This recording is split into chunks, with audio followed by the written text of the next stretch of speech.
to crypto-clothesline. We're glad to be here with you. Hanging out the crypto laundry. Getting all the crypto info for you. Crypto-clothesline.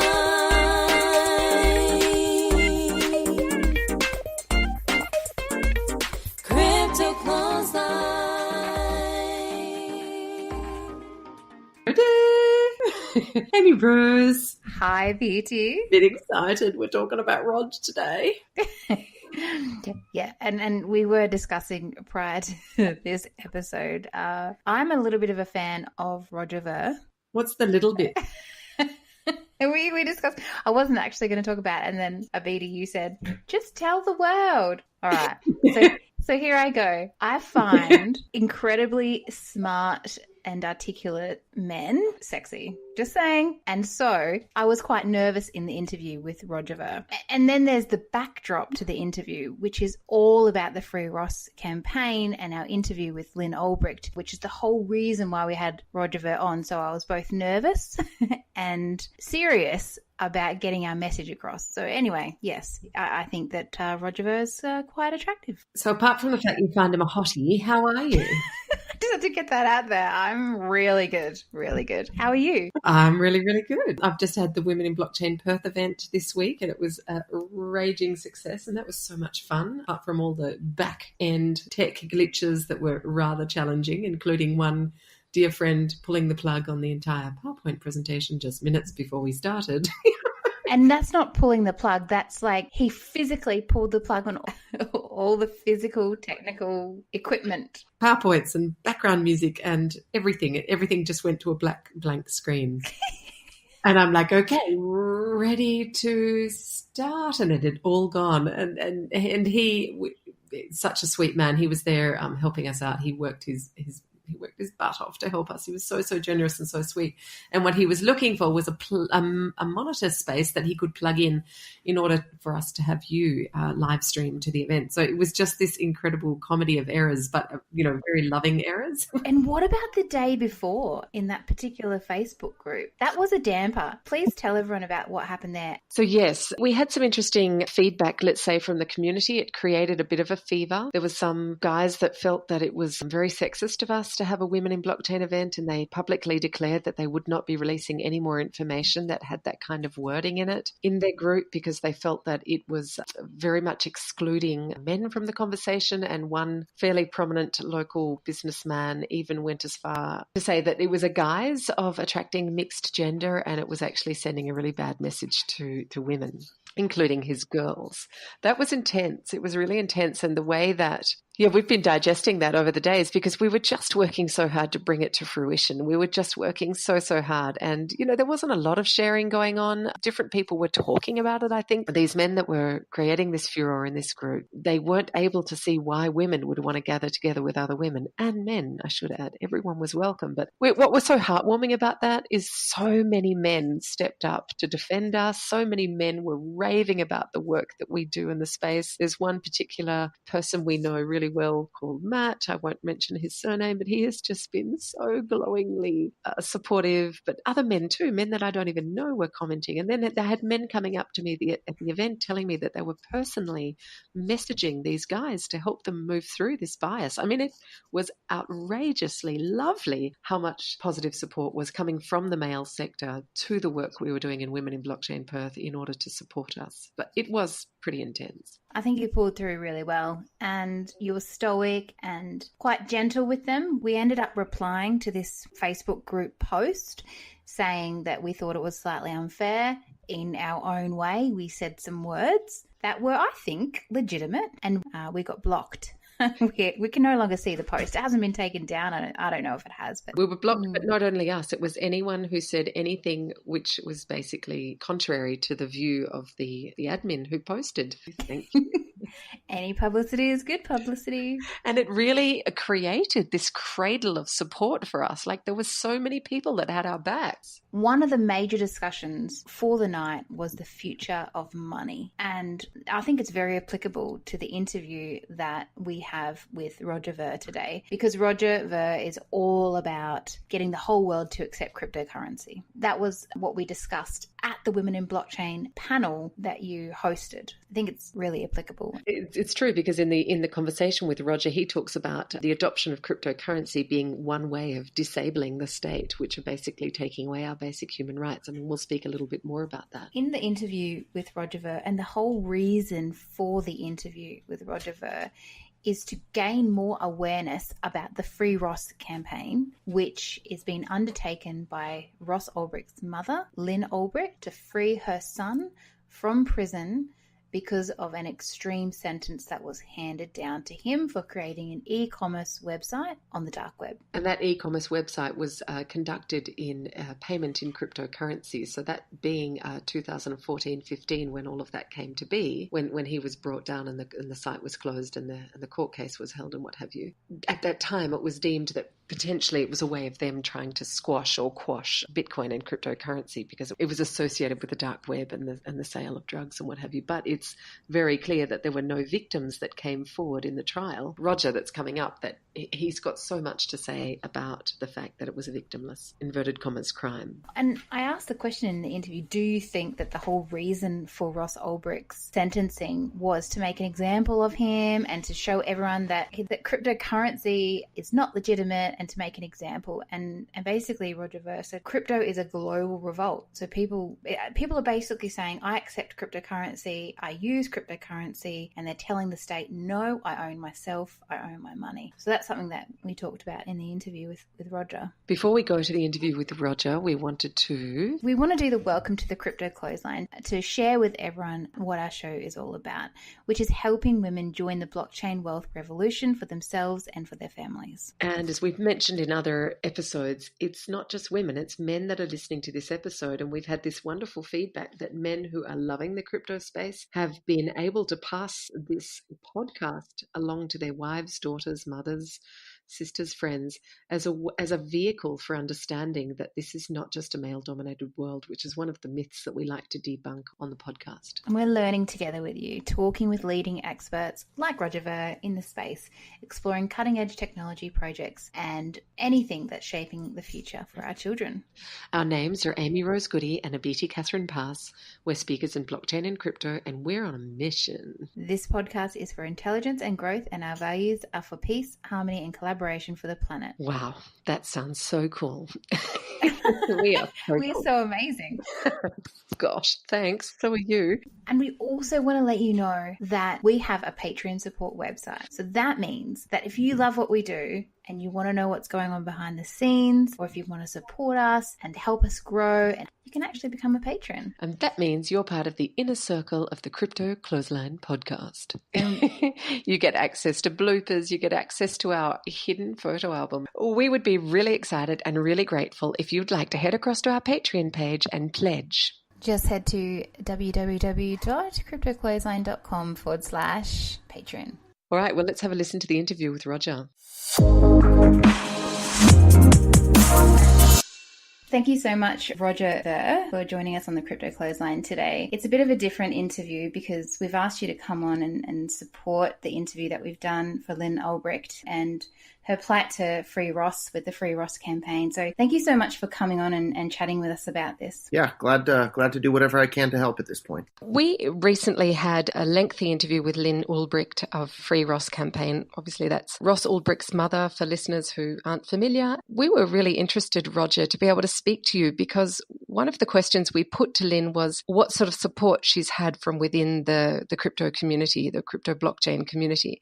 And she spoke extremely highly of you, and she talked about, in terms of your personal connection, how you were helping her with tweets and learning how to use Twitter, but also on a much deeper level, how you created different campaigns that were incentivizing listeners and people on Twitter to actually contribute to the Free Ross campaign. And we just wondered if you could talk about that a little bit more deeply. Yeah, well, To be honest, I wasn't the only person. We have a whole team of passionate people at Bitcoin.com that helped me with that. And the vast majority of us are philosophically aligned with the idea that we own ourselves and we own our own bodies. And we don't need a bunch of people bossing us around in regards to what we can or can't put in our own bodies. And I think Ross is of a similar mindset there. And as someone who's been in federal prison myself, I saw exactly how these people get treated simply for acting like they own themselves, which they do own themselves. In the particular prison I was in, it wasn't nearly as rough of a one that Ross is in, but somewhere between 70 and 80% of the people were there for victimless crimes, which for the most part meant buying, selling, or using drugs. And from my point of view, if there's no victim, there's no crime. Other than maybe the only crime that's being committed is the people that's imprisoning those people that haven't committed a crime. If you're locking people in a cage for having possessed or used or sold or smoked a plant or something else that makes people feel happy, it's the police, the judges, the lawyers, and prosecutors that are prosecuting those people and locking them in prison. Those are the bad people. Those are the ones that are committing a crime. And so my heart goes out to all these people. It's not just Ross. He's one of literally millions of people who's imprisoned for having committed no crime against any victim whatsoever. His only crime was disobedience against the state. If anything, I think disobedience against the state is a virtue, not a crime. I just want to let my voice be heard in regards to that. If nobody speaks out, who will? So the more of us that speak out, the better. And I'm lucky enough at this point in my life to have a bit of a platform. So I want to use that platform to spread the ideas that are important to me. Mainly self-ownership and the non-aggression principle, and live and let live. Mind your own business if you're not hurting anybody else. Thank you. I loved that. So, Roger, I've heard you use quite a poetic phrase, actually. Bitcoin is kryptonite to the state. And I'm just wondering, apart from all the other reasons why the state likes to control and suppress us, do you think that Bitcoin is the reason why they're using Ross as an example? Because they would like to squash cryptocurrency as well? That may be part of it, but if you look at it, the thing that makes the state the most angry is disobedience. I mean, think about it. So like if you're a mass murderer and you kill a whole bunch of people, the punishment for that, maybe you'll get the death penalty. Lots of times you just wind up with life in prison. And there's not too many crimes in which you'll get the death penalty from the state. But one of the ones that you are likely to get the death penalty from the state is treason. And treason is simply disobedience to the state, not being allegiant to your particular state. And why on earth is treason a crime that's punishable by death? It just seems absolutely insane to me, yet it is. I think Ross wasn't obedient to the state. If you read some of the things that he's accused of writing, and to this day I don't know if he's the one who wrote them or not, but I remember reading the terms of service and some of the letters from the Silk Road talking about this isn't just an online commerce website or something. This is a global revolt. And I feel that Bitcoin and cryptocurrencies and the internet, it really is. It's a global revolt, not in any sort of violent way. And it's just a global revolt in the sense that now we're building the tools in which individuals have the ability to tell the state, no, you don't own me. You don't own my life. I own myself. Leave me alone. And that's what I'm busy, working to promote each day and build those tools. And tens of thousands, if not even more, other people around the world are busy building those tools. And locking Ross in jail for the rest of his life until he dies hasn't stopped it one bit. There's more darknet markets than ever before, selling more things than ever before. But if you look at the ones that are out there now, they're much less philosophically pure. The Silk Road specifically forbade anything being allowed to be sold that sole purpose was to harm others, whereas now a lot of these darknet markets just allow anything. And that's really disappointing. It's somebody who wants everybody to deal with everybody on a voluntary basis. If you're busy selling stolen credit cards, that's not the right thing to do. So, of course, I'm opposed to people selling stolen stuff or things that sole purpose is to hurt others. But the Silk Road didn't allow any of that sort of thing. And so, for example, lyn-Ulbricht is looking to have this petition signed by which she's hoping to get 500,000 signatures. And I believe they're up around 83,000, perhaps more by now. How likely do you feel it is, having been through that system yourself and having these not only strong ideas, but having had these really unpleasant experiences? How likely do you think it is that Donald Trump would recognize that pardon, given that it would give him some sort of affiliation to condoning crypto / the dark net, the dark web? To be honest, I really don't know. I'm always an eternal optimist. I always hope for the very, very, very best in everything, but plan for the worst case scenario. And, it's not too often that presidents give out pardons, but maybe it's possible. And having 500,000 signatures certainly would be a good start. It certainly isn't going to hurt anything. And I was one of the very first people to sign that petition. And I urge anybody else that winds up listening to this podcast, if you haven't signed it, already, please go and sign it, and then share the link to that petition with your friends and family and ask them to sign it too, because that's the only way we'll ever get to 100,000 and then 500,000. And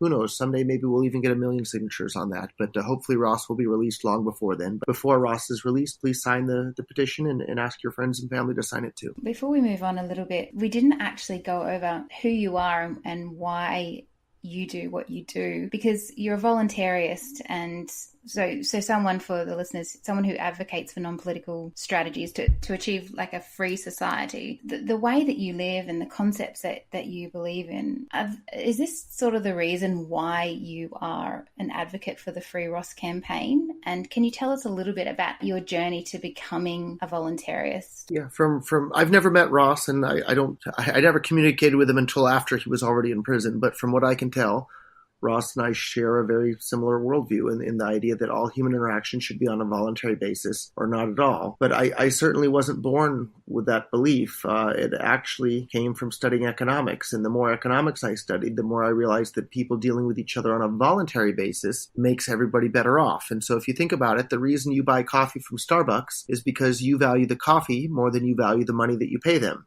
And Starbucks values the money that you pay them more than they value the coffee. So after the exchange, both parties are better off. And the same logic applies for every single transaction in the market, whether it's at the grocery store or buying a new TV or absolutely anything. When you buy something, it's because you value the thing that you're buying more than the money you're paying for it, and the person selling it to you values the money more than the item that they're selling to you. And every single transaction that happens, both parties are better off. And the only time that's not true is when the interaction is not voluntary. If you think about it, the most common situation in which it's not a voluntary interaction would be, a burglary or a theft or a robbery or a rape. Right? Like the person that gets raped doesn't feel like they're better off after they've been raped, or the person that was burgled doesn't feel like they're better off after the robber came and stole their stuff. Everybody knows that, rapists and robbers are bad people and shouldn't be doing those things because those interactions are not voluntary. Yet everybody seems to turn a great big giant blind eye to the interaction of the state with people. And the interaction of people with the state is not voluntary. The state tells people that they have to do this or they have to pay for that. And if they don't, they'll be locked in a cage in prison for not obeying. And if it's wrong for you or I individually to do those things or to threaten people with violence to pay for certain things, how can these representatives, quote unquote representatives in government, how do they have the ability or the moral legitimacy to do things that none of the people that they represent have the right to do? So if none of the people that vote for Donald Trump have the right to tax anybody or draft anybody into the military or lock someone in a cage for smoking marijuana, how does Donald Trump and the rest of the government get the ability to do something that none of the people that voted for them have the ability to do? And so if you stop and take a step back and think about it, it's just a bunch of nonsense that people have been brainwashed into believing from a very young age. And just like everybody who's told that Santa Claus comes down the chimney with presents every year, little kids believe it because they're taught it from a very young age. But when they get a little bit older and they think about it a little bit harder, they can realize, oh, wait a minute, there's no way Santa can go to every house all around the planet. There's no such thing as flying reindeer, and there wouldn't even be enough time for him to come down the chimneys. Santa Claus isn't real. Well, if you stop and step back and think about it for a minute, the belief in the authority of government to do things that no individual can do, it's just a made-up mass hallucination, and people need to stop and think about it and realize that it's a bunch of nonsense. And not only is it a bunch of nonsense, but it leads to making the world a worse place than it otherwise would have been.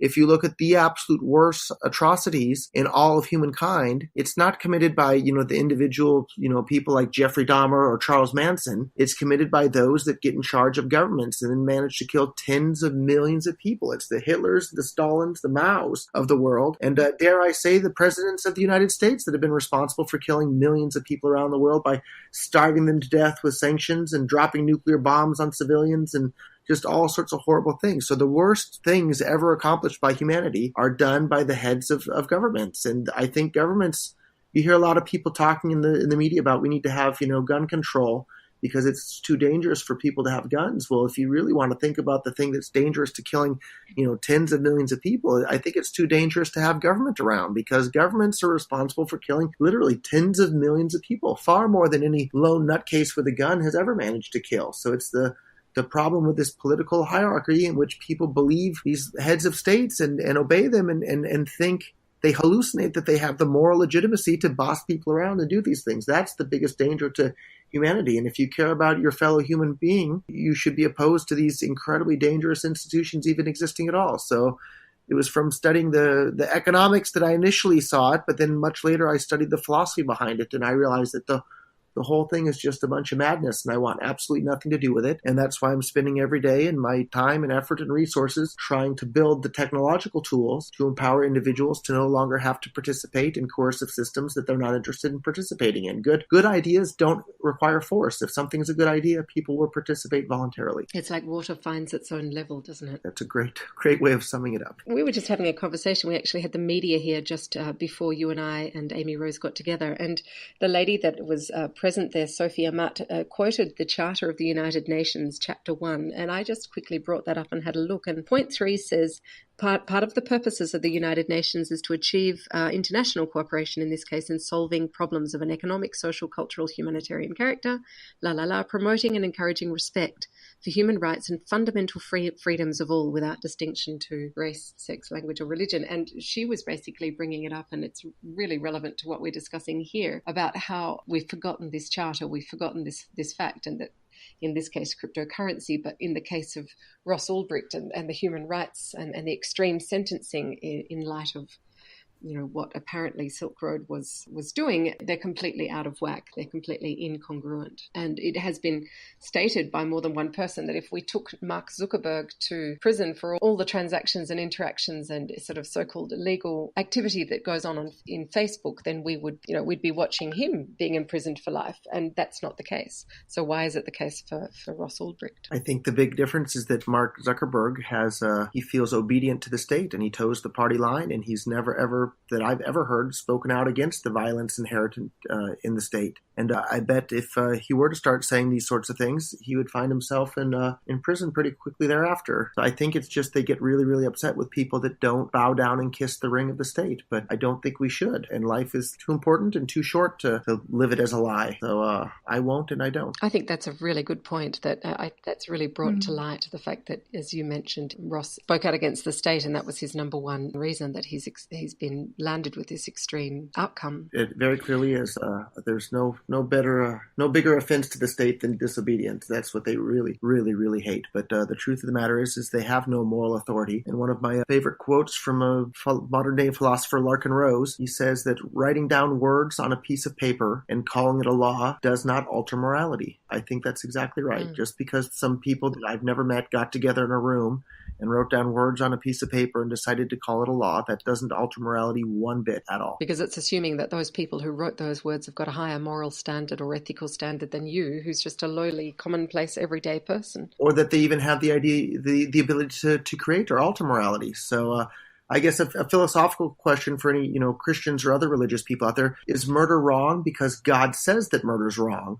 Or is it because murder is already wrong that God says it's wrong? And I think the majority of people say that it's because murder is already wrong that God says it's wrong. If that's the case, then there's morality inherent in the acts themselves. And some political ceremony of writing down those words on a piece of paper and calling it a law doesn't alter that morality one bit. So you renounced your US citizenship because you were discontented with the US government. This is something, in my opinion, and I'm going to put it out there, if I had been treated the way you have, or the way that Ross had, and even on another level, we all are being treated in a similar way, just to a different extent, is it something that is not difficult to do, to renounce your citizenship, particularly in the US? And is it something that you imagine Ross would do once he is out of prison? Because let's hope, fingers crossed, that he's not in there for his life. Yeah, so philosophically, I don't really believe in the idea of citizenship at all. I think it's kind of a relic of times past that, what is citizenship? That you're cattle in some state and they own and control you? That's not the type of world that I want to live in. And I guess, some governments are better than others. The whole idea of citizenship to me, I'm looking forward to the day in which we look back upon it the same way we look back upon, the the days of slavery. We look at it and think, what the hell were people thinking? They shouldn't have been doing that. I think the same way is kind of true of citizenship. It's a bunch of nonsense in my book, but sometimes the world we live in is filled with a bunch of nonsense that you still have to deal with. In regards to Ross, from a practical perspective, the hard part isn't renouncing your U.S. citizenship so much as getting citizenship somewhere else. That's the really, really, really hard part. So, but we'll one step at a time. Let's get Ross out of prison for the first step. Yeah, absolutely. Abheeti, do you want to ask that question then? I was going to talk about capital punishment and murder and how that's just such a double-edged sword. In the same way that legislators can say, okay, thou shalt not kill, and if you kill, we'll kill. So it's okay for us to decide that, but it's not okay for you to do that. It's such a wrong message. No double standard there. Big one, big one.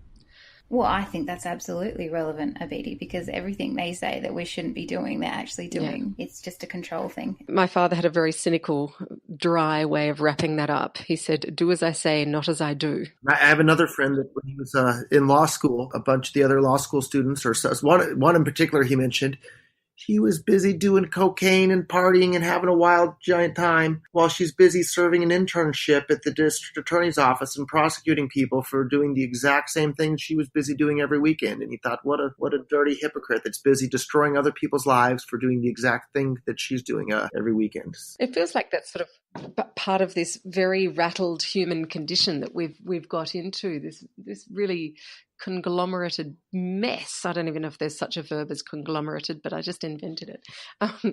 That we have these dichotomies. We have these total contradictions of all these different facets of our lives, and it just comes down to that same thing we were talking about this morning, Amy Rose. This personal responsibility. Like, can I see my own contradiction? Can I see my own lack of ownership of this ridiculous situation? Like, I'm doing one thing and then prosecuting people for doing the same. It's okay for me, but it's not okay for you. I think those people just have a broken moral compass, or they're just too stupid on that front to see it or care, or maybe they just have a black heart and don't care about their fellow man at all.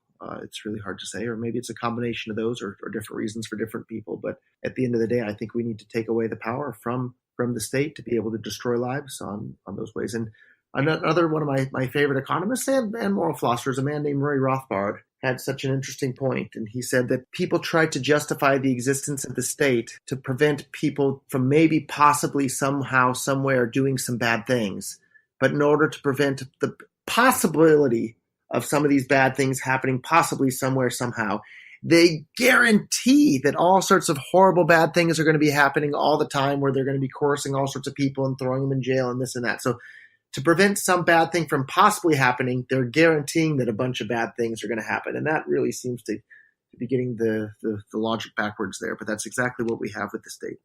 Well, that's that whole notion of ruling with fear. I mean, we're getting into deep waters here, but certainly, churches do it, governments do it, parents do it. It's like, if you do that, then this might happen. And yes, it might, but chances are, if I work it out for myself, if I have experiential knowledge, the whole notion that children have less and less exposure to risk because they might fall out of a tree, or they might do this, or they might do that. Yes, we've got to be careful because there are more cars on the road than there used to be, and there's lots more meth heads, and, life is different, and there are certain parameters that we've got to be wary of, but children need to have experiences in the same way humans need to have experiences, and we don't need to be reined in and dictated to what's good and what's not good for us. Getting out of bed in the morning is dangerous, and staying in bed in the morning is dangerous.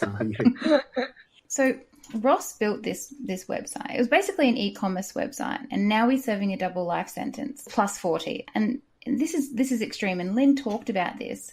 See, what I can't figure out, and I'd like your insight on this, is even if they did want to make an example out of him, even if some of the things they said he did, why did they impose such an incredibly harsh penalty? Like, what do you think the reason is, given that there appears to be some underlying reason that we aren't aware of?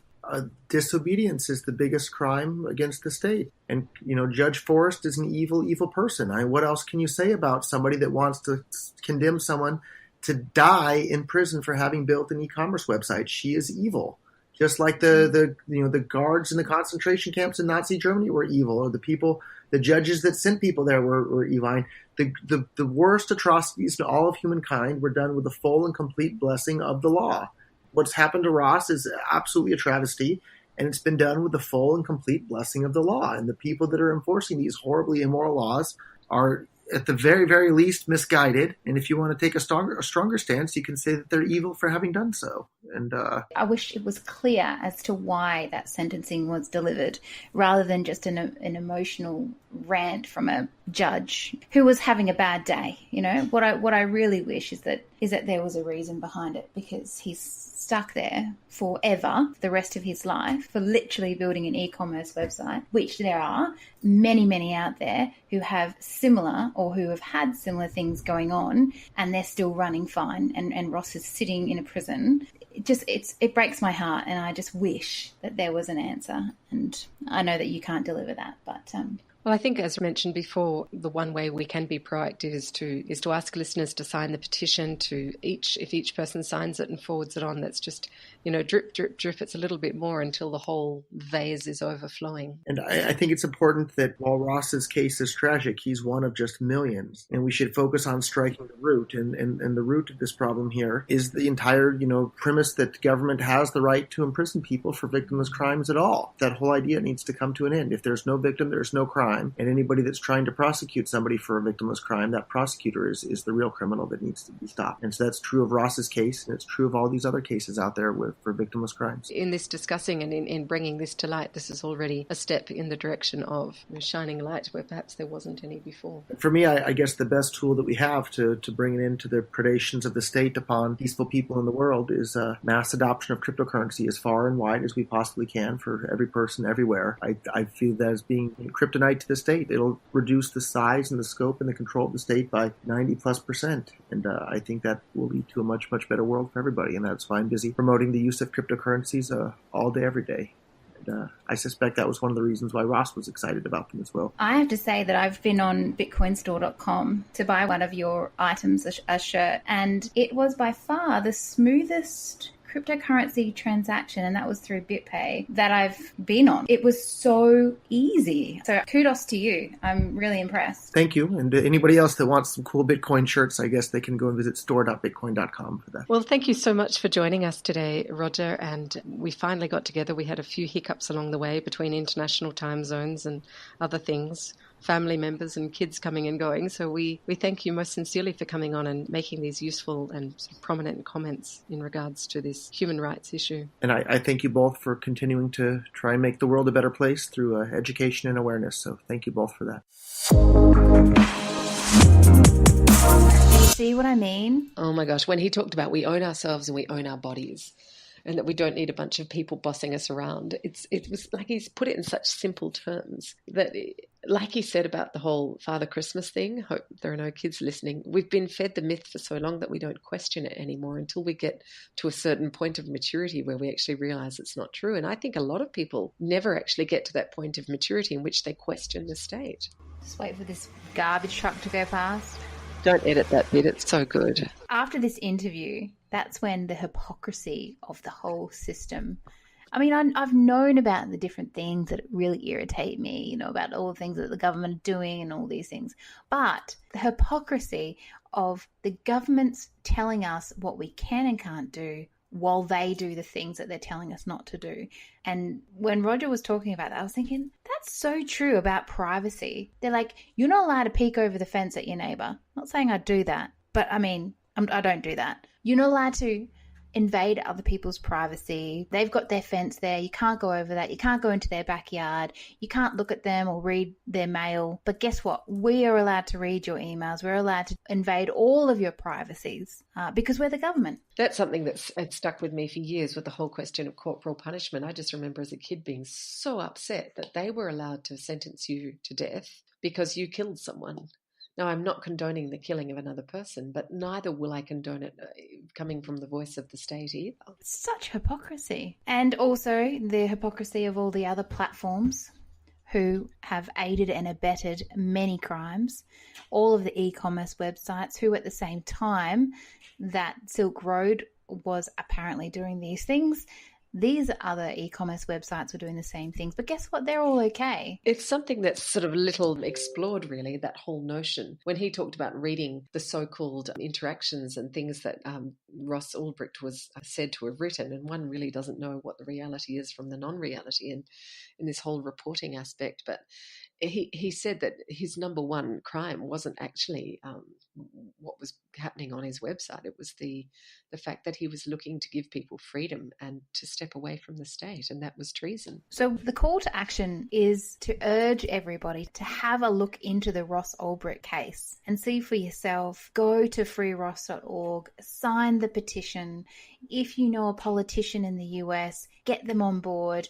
If you know Donald Trump, poor you, but still, if you do, please contact him and talk to him about Ross Ulbricht. It's important to go and sign the petition, but also to pass it on, pass it through your social media networks, through your various channels, and ask your friends and family to sign it too. We highly, highly, highly urge you to head to freeross.org and investigate for yourself what is going on behind the scenes with extreme sentencing and control. Amy Rose, until next week. Ciao for now. Bye-bye. Hi, you've called abheeti And Amy Rose at Crypto-Clothesline. Clothesline. Leave a message after the Beep. Okay, 3, 2, 1. Ready? Now, I've been listening to absolutely every episode of your podcast. It is not, now hear me on this, just hear me out. It is not because I think you're good at what you're doing. It is not because I appreciate the content. On the contrary, I find it quite distressing that two ladies like yourselves have to busy yourselves with all of this business that's to do with, tech and the future and all this other hullabaloo that you seem to, you're tripping over your words because you're talking about a whole lot of stuff that people have no clue what you're talking about. And quite frankly, ladies, I think you don't really know what you're talking about. My suggestion is you go back to college, you go back to uni, if you can manage it, and you go and do yourselves a nice course. You get yourself into something which is better suited for ladies of today. I have plenty of recommendations, although I do call in anonymously because I do not want to attract ill favour. However, there are ways that if you wish to send me a private message, then I might be able to indicate some career paths which I think would be better suited to ladies of your intelligence and stature. Just saying. Crypto-clothesline.